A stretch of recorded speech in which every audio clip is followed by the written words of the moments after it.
ভারতের একজন ধনকুবের আছে, নাম শুনেছেন না? মুকেশ আম্বানি।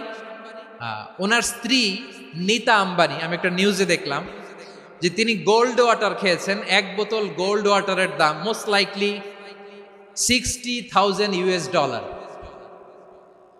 $60,000 এক বোতল গোল্ড ওয়াটার। কেন? এটা খেলে বার্ধক্যের ছাপ নাকি চেহারায় লাগে না। কিন্তু মানুষ যতই বয়স ধরে রাখতে চাক, এ দুনিয়ার জামিনে সে কি তার বয়স লুকাতে পারে? আমার কলিজার টুকরা সিলেট, আওয়াজ করে বলেন, এই দুনিয়ার জীবনে বয়সকে ধরে রাখা যাবে? আপনি অমর হবেন জান্নাতে, চির সুস্থ হবেন জান্নাতে। আপনি যদি চির যৌবন থাকতে চান, চির যুবক, এটা পাবেন জান্নাতে। সুবহানাল্লাহ বলেন। ওই জান্নাতে আপনি যেতে চান তো? চান?